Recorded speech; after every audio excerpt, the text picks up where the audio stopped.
Buenas noches, bienvenidos una vez más a la entrevista de la semana. Esta noche con el core y candidato a la reelección, don Hernán Álvarez. Buenas noches, don Hernán, bienvenido. Buenas noches a Canal 21, en forma muy especial a tu persona. Muchas gracias. La entrevista es relativamente corta, así que vamos a ir directamente al grano. No necesita usted ninguna presentación. Es totalmente conocido, no solamente por sus votantes, sino por la provincia entera. Don Hernán, ¿Guiller o Goich? Indudablemente que Goich, soy militante de la democracia cristiana y es la candidata de mi partido y es mi candidata. ¿Y no le parece un poco difícil que esta candidatura llegue realmente a la papeleta de noviembre cuando no logra despegar del margen de error? Que yo sigo pensando que las encuestas no necesariamente reflejan lo que ocurre en la realidad.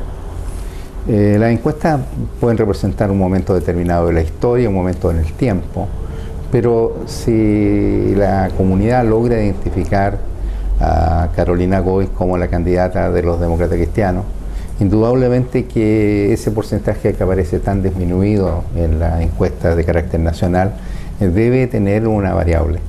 Si supuestamente el caso específico de mi persona tiene una variable de aceptación por la comunidad importante y logran asociar a la persona de Hernán Álvarez con Carolina Goich, no me cabe duda que ese crecimiento se va a producir. En los planos locales, lo he manifestado reiterada y permanentemente, hay líderes que superan a cualquiera candidatura de carácter nacional, son mucho más. En consecuencia, lo que hay que buscar cómo logramos tener esa identidad. Y en consecuencia, la imagen, la visión de Carolina Goich no puede sostenerse sobre su persona, tiene que sostenerse sobre los líderes locales, que son los que tienen una aceptación mayor en el seno de la comunidad. O sea, entonces podríamos interpretar sus palabras que ¿son estos líderes locales los que aún no se comprometen con la candidatura? No, yo creo que no es el tema que los líderes locales se comprometan, no. En diseñar una campaña a partir de los líderes locales y no diseñar una campaña desde el nombre de Carolina Goich, que no es conocida en el plano nacional. Ella es senadora por Punta Arenas y en consecuencia su visión local debe ser, seguramente si la midiéramos lejos, más allá de lo que refleja en el plano nacional. Entonces, así como ella del plano local, el Punta Arenas debe tener un porcentaje supuestamente más del 30%, porque ella sacó una votación muy alta, significa que en cada comunidad o en cada localidad hay que construir sobre esos líderes locales. Pretender construir sobre el nombre de Carolina Goich un proyecto de carácter nacional, a mí me parece que es el error estratégico más grave que se ha cometido. ¿Y no será el gran error, don Hernán, no haber ido a las primarias, de haberse invisibilizado, haberse excluido de las primarias con Guiller, o este miedo de que toda la izquierda contra la democracia cristiana hacía válido no ir a las primarias? A ver, a mí me parece honestamente que de alguna manera la preocupación, más que el miedo, la preocupación de la democracia cristiana que no se diera un contexto de participación de primaria con los verdaderos actores, parte de uno de los errores fundamentales del Partido Socialista cuando desestima la postulación de Ricardo Lagos. Y al desestimar la posibilidad de que Lagos fuera su candidato, reduce entonces a la expresión de una primaria a básicamente dos candidaturas, la de Guiller y la de Carolina Goich. Y eso significa aglutinar los sectores de izquierda contra la postura de centro, y eso era un error político grave que la democracia cristiana hubiera cometido, porque teníamos todas las fuerzas, entre ellas el Partido Comunista, el Partido Socialista, el PPD, el Partido Radical, la Izquierda Cristiana y el MAS, en una postura contraria a la democracia cristiana, y en vez de provocar un crecimiento va a provocar un daño. Lo mismo que está pasando hoy día con la exclusión de la democracia cristiana en la nueva mayoría en las listas parlamentarias. Ahí sí se expresa efectivamente el mismo acontecimiento que iba a ocurrir en una primaria. Y para eso la democracia cristiana no está dispuesta. ¿No será que la democracia cristiana, no así como cuando era la concertación dentro de la nueva mayoría, perdió el peso que tenía, que por así decirlo, contrapeso que le iba a dar el PC hacia la izquierda hizo izquierdizar mucho a la nueva mayoría y perdió el centro? A ver, yo lo primero quisiera decir que en política, para el crecimiento, cuando el objetivo del país, hay que tener generosidad. Y la democracia cristiana, que era el partido más poderoso en la vuelta a la democracia, fue siempre generoso con los restantes partidos para que tuvieran la posibilidad de su representación, y la democracia cristiana nunca pretendió ni su objetivo fue ser la primera fuerza y en virtud de eso avasallar a los demás. La democracia cristiana tuvo actitudes generosas de decir, oye, aquí hay un espacio, construyamos juntos esta vuelta a la democracia, y eso yo diría que en el último tiempo no se ha producido por los demás actores. Y la democracia cristiana va a enfrentar las cosas, tiene la capacidad. La democracia cristiana ha sido parte de la historia de este país en momentos en los cuales ha tenido dificultades enormes y gigantescas, y sin embargo la democracia cristiana ha sido capaz de salvarse de esos riesgos y contribuir al bienestar del país y de Chile. Sin la democracia cristiana no va a haber democracia en este país. Sin la democracia cristiana no va a haber justicia social en este país. Necesitamos a los actores de la democracia cristiana construyendo juntos un proyecto común de país, y aquellos que pretendan no aislarlo están cometiendo uno de los errores más graves de la historia política de Chile. Según Ignacio Walker, hace muy poco tiempo atrás, esta izquierdización llevada a cabo por el Partido Comunista de la nueva mayoría es la que ha arrastrado a Michelle Bachelet como presidenta de Chile a profundizar aún más el desgaste de la nueva mayoría, a querer esta agenda valórica hacerla más prioritaria que los problemas que la comunidad Chile entero dice que tiene. Dejarlos de lado por la agenda valórica es producto de la influencia del Partido Comunista. ¿Dónde está el rol de la democracia cristiana? ¿Qué está pasando esto? A ver, yo no comparto las expresiones de Ignacio, y soy bastante franco en señalarlas. Ignacio Walker tiene una visión muy particular que difiere profundamente de la mía. Yo creo que lo que se ha planteado en el gobierno de la presidenta Michelle Bachelet, en esencia, en los temas de fondo, una esencia también del pensamiento de la democracia cristiana. Si nosotros viéramos todo el sistema educacional, remontémonos a la reforma educacional de Frey, y vamos a ver que hay una concordancia en la reforma del presidente Frey con la reforma que estamos impulsando hoy día. El acceso que plantea la reforma educacional de Frey de todos los jóvenes al sistema educativo chileno y la gratuidad del sistema siempre estuvo planteado dentro de una visión democrática cristiana, y en consecuencia hay una concordancia plena. Lo segundo tiene que ver con el tema de estas leyes que han estado discutidas tan fuertemente hoy, que tienen que ver con las 3 causales del aborto. Fíjense usted que en el gobierno de Frey todo esto estaba presente y no tenía problema la sociedad chilena de enfrentarlo y conocerlo, y en consecuencia no teníamos una discordancia de fondo con este tema. En el tema de la reforma tributaria, el gobierno de Frey hizo una reforma tributaria necesaria para enfrentar los temas de la educación, y en consecuencia los errores técnicos que pueda tener esta reforma tributaria, que al final está produciendo menos plata que la que se pensó, obedece efectivamente a errores técnicos que no se evaluaron de lo que iba a pasar. Pero don Hernán, disculpe, decir errores técnicos cuando en realidad se está recibiendo menos plata porque se está invirtiendo menos, eso pasa más allá de errores técnicos. Eso pasa de que el exministro Arena no calculó que esta reforma iba a contraer la economía. A ver, yo cuando me refiero a errores técnicos, tienen que ver efectivamente con los errores de diseño. Es decir, los errores técnicos pueden producir errores de tal magnitud que en la perspectiva del tiempo tú los vas analizando. Pero a mí no me cabe duda que si nosotros hubiéramos tenido el precio del cobre elevado como se está produciendo hoy día, el precio del cobre va en un ascenso gigantesco, porque el precio del cobre tiene que ver con la tecnología del mundo, y hoy día están apareciendo definitivamente todos los autos eléctricos, y mientras más autos eléctricos tengamos, más cobre necesitamos, más cobre, y la tecnología lo va a desarrollar. Yo calculo que al año 2020 prácticamente los autos de benzina y de petróleo van a estar casi desaparecidos. Hoy día hay una alta tecnología que tiene que ver con el litio y la fabricación de las pilas de litio, que en su base inicial eran los iones los iones de carácter líquido y hoy día son los iones de carácter sólido. Y en esa perspectiva de los iones de carácter sólido, en 15 minutos puedes tener la carga del auto. Entonces el cobre nos va a llenar de nuevos recursos si la fuente era el cobre. Y si el cobre se desarrolla en la industria minera. Y la gran falla que tenemos hoy día son los recursos por la industria minera que están llegando poco, porque el cobre nos provocó efectivamente una sequía de recursos. Y lo otro, estos errores técnicos de no haber sido capaces de prever que el incentivo al ahorro es un tema esencial. En este país no hay incentivo al ahorro, lógico, ninguno. En este país hoy día tú te encuentras que ¿cómo vas a ahorrar cuando efectivamente a lo mejor si tuvieras la plata en el bolsillo te rinde mucho más que la tengas en el banco? Porque en el banco, fuera de cobrarte el manejo de los recursos, el banco te está dando en el año ni siquiera un 3%, entonces ¿quién va a querer ahorrar en esas condiciones? Entonces no hay un sentido de ahorro. Entonces ahí también hay una parte del diseño técnico que debe ir acompañado con el ahorro. Es decirle, mire, si tú ahorras en este país, tú vas a tener al año el 7, el 8%. Y si tú tienes el 7, el 8%, cualquier platita la va a querer tener el banco porque te va a dar. Hoy día eso no está. Y ahí hay un error técnico, a mi entender, en el diseño.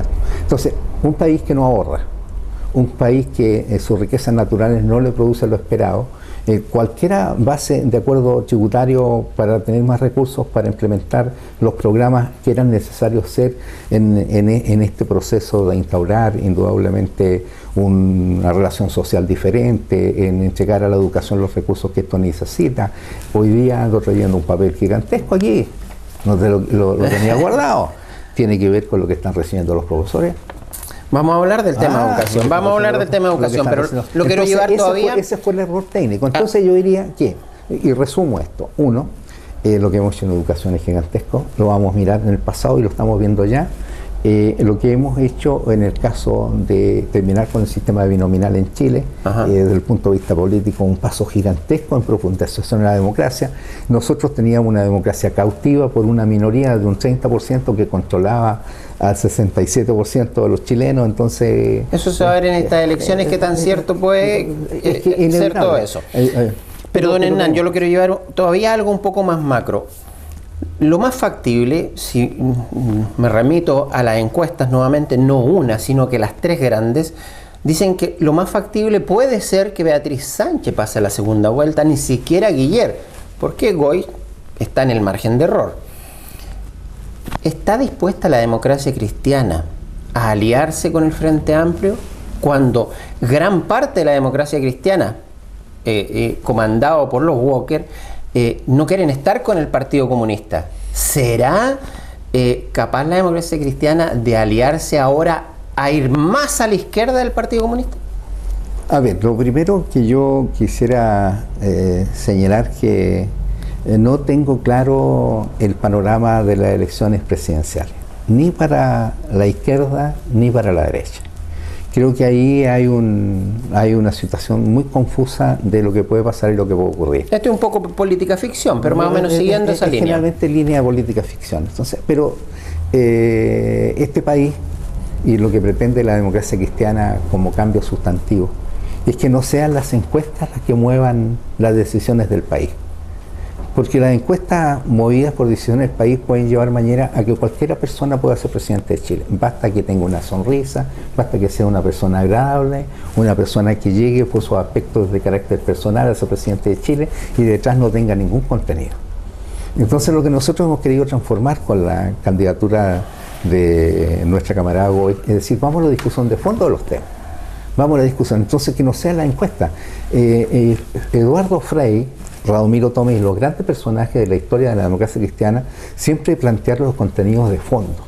Y circunstancialmente eran las personas. Y yo creo que los contenidos de fondo son los tremendamente importantes que tenemos que definir. Pero entonces, ¿cree usted que Eduardo Frei Montalva estaría pactando con el PC y sobre todo con el Frente Amplio ahora, viendo lo que fue su trayectoria? Bien. Yo creo que ese es un tema de discusión. A ver, el Partido Comunista, a mi entender, por eso digo que tengo una decisión diferente de la que tiene el expresidente del partido. Señalar que el Partido Comunista de hoy no es el Partido Comunista de ayer. Y el mundo hoy día no está en la discusión ideológica de fondo. El mejor y el más grande de los cambios está expresado en lo que era la Unión Soviética antigua. La Unión Soviética, el modelo marxista-leninista se cae y se destruye. Y la China, usted ve lo que hace la China se abre a un modelo en lo económico por las restricciones de una dictadura interna, porque los chinos tienen dictadura interna, y la dictadura interna la ejerce el Partido Comunista. Pero en algún momento de la historia, el tema económico que rige las relaciones... Ahí tienen una franca discordancia con el Partido Comunista. Para ellos China no es dictadura. Usted me está diciendo que China es una dictadura. Yo estoy convencido que es una dictadura, pero las discrepancias que podamos tener conceptuales de esta necesidad no son conceptuales. No es de fondo eso, no, dice usted. A mí me parece que no es de fondo porque el Partido... En la tradición de la democracia cristiana, la valoración a los derechos humanos. Sí, no. Pero cuando el Partido Comunista hace esta diferenciación, que las dictaduras son solo de derecha y no las de izquierda, pero a esa discusión no es de fondo eso. Pero esa es la discusión que tenemos que llegar. Y la discusión de fondo es decirle a la comunidad nacional lo que representa el Partido Comunista y lo que representamos los demócratas cristianos. Y en esa discusión es la comunidad nacional la que tiene que resolver el tema. Pero siempre que los demócratas cristianos tengamos la claridad de lo que le queremos ofrecer al pueblo. ¿Qué prefiere usted, don Hernán? La GOI siendo inconsecuente, diciendo y firmando en contra del aborto en ninguna causal. Algo que hizo el 2003 junto a Pedro Araya, Pablo Lorenzini, Sergio Ojeda y el 2006 y Mario Venegas, todos de C. En ninguna causal, y ahora lo aprueban las 3 causales. O la Carolina Goy, que llama a los votantes de Osandón a votar por ella. ¿Qué Carolina yo Goy? Creo ¿La de que, izquierda o la de derecha? No, es que yo creo que la Carolina del 2003 a la fecha de hoy, estamos hablando de 2003, estamos hoy día al año 2017. Perdón, pero esa es la declaración de principios de la DC, que no ha cambiado hasta el día de hoy. Sigue siendo la misma declaración. Voy a llegar a ella. Voy a llegar a eso, esencialmente. Significa que ha tenido un cambio. Y los cambios se producen a veces por las realidades concretas que le toca vivir a cada uno. ¿Pero los principios son cambiantes los principios? Los principios no son permanentes. Los principios son eternos. Esta es la declaración de principios de ustedes. Los principios son eternos. La vida es antes que la muerte. Eso lo tenemos absolutamente claro los demócratas. Nosotros privilegiamos la vida por sobre la muerte. Déjeme leerle esta parte de la declaración de principios de ustedes del 2006. El aborto es un atentado al derecho de la vida de cada ser humano. Donde perfecto. Una de sus firmantes, Carolina Goy. A ver. Y ahora ella vota a favor. Mira dónde voy a ir para decirle esto. Remontémonos a la época de Cristo. Miremos a una presencia del Espíritu que interviene sobre la vida humana. ¿Cuál es la reacción de la comunidad en ese entonces? Oye, ataquemos a esta mujer, a la Virgen María, porque ha concebido algo fuera de su matrimonio. Correcto. ¿Sabes? Y en ese caso, ¿qué hubo que hacer? Hubo que convencer a José de que efectivamente esta obra del Espíritu, ¿verdad? Y aceptamos, porque esa sociedad tampoco aceptaba que se tuvieran hijos por fuera, y en consecuencia esa sociedad podía atentar hasta con los principios y apedrear a una mujer y terminar con la vida de ella, ¿verdad? Entonces, pero la democracia cristiana, le vuelvo a insistir. Vuelvo a tomar el principio. ¿Ya? El principio es, pero si yo me pregunto, una hija mía violada por un drogadicto, una hija mía violada por un degenerado, perdón la palabra que estoy empleando, tengo el derecho yo a decirle a usted, si usted ese hijo no lo quiere tener porque no es obra suya, no es una de voluntad suya, a obligarla a que ella tenga el hijo, porque efectivamente la vida en esta etapa es primero. ¿Y qué calidad de vida se está engendrando ahí cuando efectivamente los valores que pudiéramos estar también van en las conductas humanas? Y podríamos tener un hijo también tanto más degenerado que el que lo engendró. Pero que si yo tuviera esa forma de pensar de la que usted está diciendo, yo entonces no pertenecería a la ADC porque tiene otra declaración de principios. No, porque yo si pertenezco a la ADC tengo que adherir a esos principios. Es que los principios que son de fondo tienen excepciones en la vida. Mira lo que te voy a llegar a otro ejemplo más claro sobre esto.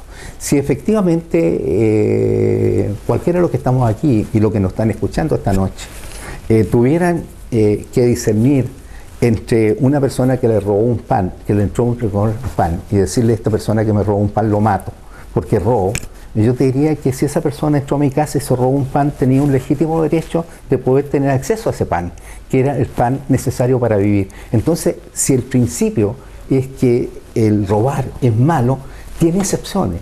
Y cada cosa tiene una excepción y una realidad diferente, y hay que mirarla en el contexto. Entonces, los fundamentalistas dicen, mira, esto es así, Y no importa lo que pase, el fundamentalismo, y nosotros los fundamentalistas llegamos, por ejemplo, un gallo que dice que me lleno de bombas y voy a matar a los seres humanos porque de acuerdo a mi visión fundamentalista, yo con eso me voy a la gloria. Desgraciadamente, don Hernán, tengo que terminar de leerle esa parte de la declaración de principio, porque mire lo que dice: frente al llamado aborto terapéutico, postulamos que es innecesaria una legislación que abra las puertas a la definición desde el Estado acerca de las cuales seres humanos pueden existir y cuáles no.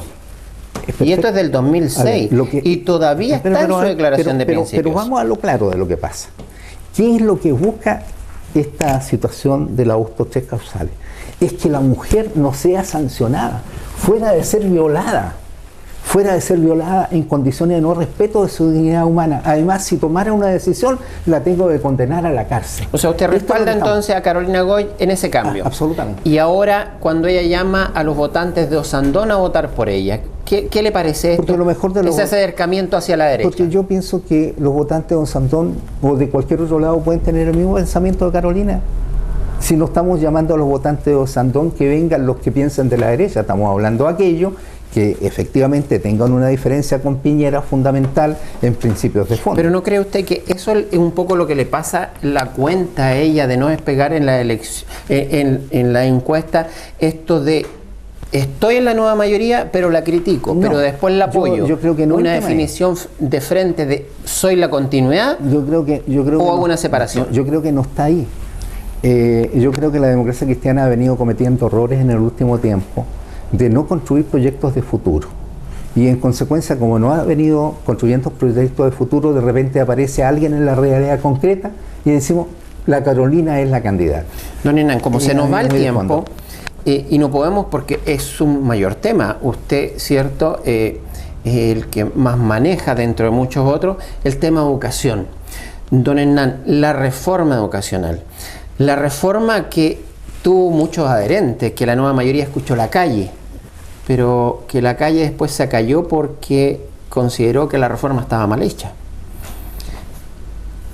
¿Cree usted que el presidente que llegue, si en este caso llegase Piñera, y quisiera dar marcha atrás con esto, cree que sería un paso a favor, que retrocederíamos mucho, o esto de querer seguir avanzando, por ejemplo, en gratuidad a la educación superior, dejando de lado, por ejemplo, a los niños del Sename? ¿Usted lo cree correcto? A ver, nosotros podemos sacar recursos de otras cosas para enfrentar el tema de los niños del Sename. Perdón, pero la reforma, avanzar en el otro quintil de gratuidad, significa 44.000 millones más que lo del Sename. Fíjese que y Chile no tiene recursos eternos. Fíjese usted que Piñera criticó a sus senadores y diputados que votaron por aumentar un 10% más del quintil, del 50 al 60, los criticó a todos. Y los criticó a todos. ¿Y sabe usted por qué los critica? Porque sabe que no lo va a poder cambiar. Porque lo que se establezca en legalidad va a permanecer. Él quería que se quedaran solo en el 50. Pero usted entonces considera que sí se debe avanzar. Sí, va a seguir avanzando. Y pese a que no hay dinero para poder, y lo que se necesita para los niños del Sename. Veamos. Este Chile es un Chile muy rico. Pero que, don Hernán, necesitamos 330.000 millones para el próximo quintil. 44.000 menos para el Sename. Yo por eso que temo que de repente en el plano nacional las discusiones no tengan el fondo de dominio de los elementos para enfrentarlo. Chile es uno de los países hoy día emergentes de mayor fuerza. Chile hoy día tiene una renta per cápita cercana a los $25.000. Y creo que si el precio del cobre sigue subiendo, vamos a seguir aumentando. Y si las relaciones con China en la venta de los productos que estamos, van a seguir produciendo más recursos para Chile.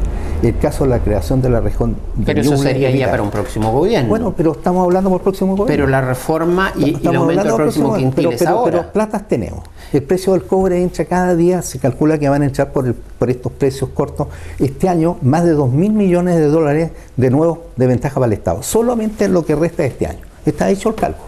Entonces, te quiero decir que aumentar al 60% del quintil es asegurar un sector de la clase media que no tenía acceso a gratuidad y que tenía que enfrentar con los bolsillos. Pero hasta ahora en desmedro a los niños del Sename. Bueno, pero los niños del Sename, nosotros debiéramos enfrentarlo de una manera. Terminemos con los recursos reservados del cobre para las Fuerzas Armadas y tendríamos toda la plata para enfrentar Eso, para que terminemos con... Cuando la misma democracia cristiana, muchos senadores han dicho que no están dispuestos para eso. Bueno, pero ¿cómo podríamos terminarlo entonces? Cuando usted me lo pregunta a mí, yo hablo del punto de vista de lo que estaría personal, dispuesto a jugarme. Ajá. Si yo fuera diputado, me jugaría por esa postura. Y si hubiera sido senador, me lo habría jugado hace tiempo. Porque el tema radica en que para producir justicia en Chile y justicia con los niños tenemos que crear equidad para todos. Y en este país, de estos $25.000 per cápita que hoy día están, el 10% de los chilenos se lo llevan. El 10%. Y el 90% se tiene que repartir el 10% de lo que queda. Entonces no tenemos una situación. Quiero plantear un solo tema. ¿Sabe usted cuánto están ganando los deportistas chilenos y cuánto ganan los entrenadores chilenos? Lo desconozco en este minuto. Si usted le preguntara cuánto gana el entrenador de la selección chilena mensual, ganancia. Si le preguntamos cuánto viene ganando de nuevo el regreso del líder que viene al Colo-Colo, de Valdivia. De Valdivia, lo que significa mensual, ¿es justo eso? ¿Es correcto eso? A lo mejor él genera todo eso también. Puede ser que lo genere, puede ser que lo genere. Yo no discuto, pero ¿es justo? Don Hernán, ¿es justo que nuestros parlamentarios sean los que más ganan dentro de toda Latinoamérica? Vamos allá. Van a ser temas que van a tener que quedar pendientes, desgraciadamente. Es la misma respuesta. Yo efectivamente creo que los parlamentarios hoy día ganan en exceso. ¿Usted cómo se explica que un parlamentario tenga 15 teléfonos? Yo tengo 2 teléfonos. Un teléfono que me da el gobierno regional, que lo paga el gobierno regional, y tengo un teléfono personal mío con el cual pago todas mis llamadas. Y tengo un teléfono como director provincial de educación que lo maneja la oficina. Perdón, pero Iván Fuentes, el diputado por Coyhaique, tenía 25. Bueno, entonces tenemos gente que no está preparada éticamente para estar en los lugares en que están. Un gran tema eso, ¿quién está preparado? Así es, pues nosotros necesitamos gente que sea testimonio de vida. Si tú quieres mirar mi vida personal, entra a la página web mía y vas a ver después de 40 años de servicio lo que he logrado en mi vida junto a quien es mi mujer. Un esfuerzo gigantesco. Entonces, don Hernán, le dejo las pantallas para que en un minuto se despida de la gente que lo conoce y de sus votantes. A ver, primero decirle a mis amigas y amigos que me conocen el agradecimiento siempre de la forma de apoyar cada uno de los actos en los cuales he estado comprometido en el servicio público. Yo no ando pidiendo votos, no es mi actitud ni ahora ni mañana, sino como esencia servirle. Yo sirvo, he servido en educación, esta es la provincia más tranquila de Chile. En el tema de los conflictos, ni con estudiantes, los alumnos del Liceo Industrial van a tener su liceo nuevo donde trabajamos con tu padre, gracias a la gestión de este director provincial de educación y COBRE, y la vida es el servicio. Yo lo único que hago es servir. Cuando me necesiten, cuenten conmigo. Usted, Claudio, aquí también, cuando me necesiten, cuentan. Yo estoy al servicio de lo que signifique poder entregarle a la gente información y que la gente en su nivel de conciencia pueda recibirlo. Aquí hay un ejemplo, hay un testimonio, otro lo hace mal, yo trato de hacerlo bien. Muchas gracias, don Hernán. Buenas noches. Buenas noches. Y con ustedes el próximo domingo.